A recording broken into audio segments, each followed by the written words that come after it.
Vídeo Risco de Suicídio, como reconhecer? Produzido pelo Grupo de Trabalho de Prevenção do Suicídio do Serviço de Psiquiatria e Saúde Mental do CHOV. Mais de 900 mil pessoas morrem por suicídio por ano no mundo. Uma morte a cada 40 segundos. Em Portugal, cerca de 1000 pessoas por ano. Detectar os sinais de alerta e intervir de uma forma eficaz é uma tarefa importante que poderá salvar vidas.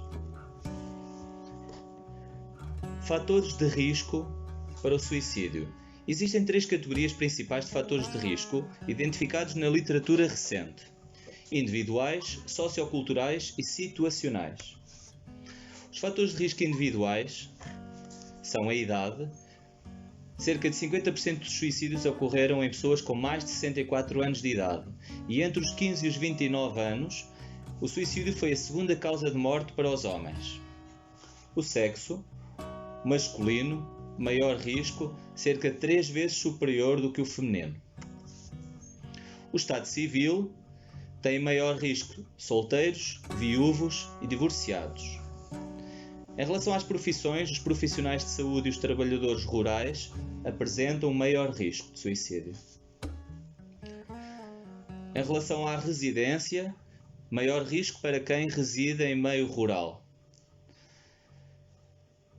Em relação às perturbações mentais, estudos evidenciam que 90% das pessoas que cometem o suicídio têm uma doença mental diagnosticável. E também está relacionado o suicídio com alta recente do internamento em psiquiatria. Relativamente a resiliências e vulnerabilidades da personalidade, tem maior risco pessoas que tenham traços de personalidade caracterizados por impulsividade, baixa tolerância à frustração, dependência, rigidez e perfeccionismo.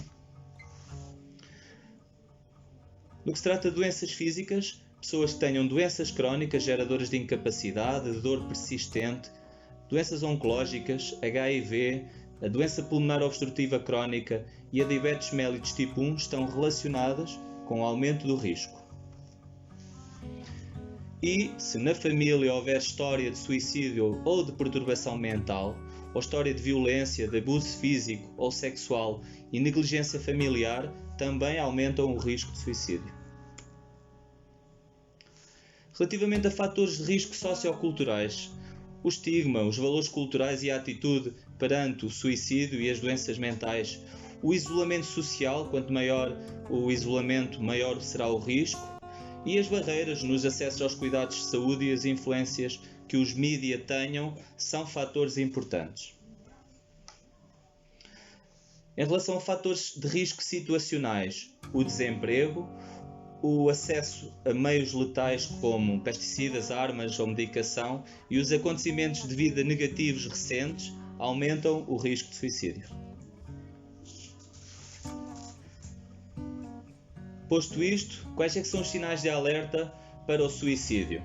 Se a pessoa se sentir desespero, se manifestar raiva e ira, procurar vingança, se agir de uma forma imprudente ou se envolver em atividades de risco, se sentir encurralado sem saída ou se estiver a aumentar o uso de álcool ou de drogas, poderá estar em risco.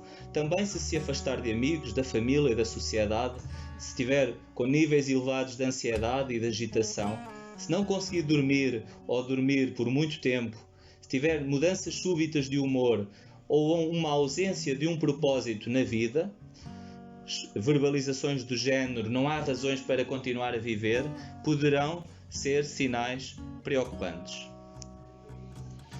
No entanto, também há situações em que a intenção suicida está disfarçada. Acidentes de viação, quedas, descompensações de patologias orgânicas como diabetes, cardíacas, neurológicas, poderão evidenciar uma má adesão terapêutica. Comportamentos de risco como agressões, consumo excessivos de medicação, de drogas ou mesmo comportamentos sexuais e de condução de risco. Escutando, falando e compreendendo, ganharemos tempo e durante esse período muitas coisas podem mudar na luta contra o suicídio. Muito obrigado pela sua ajuda.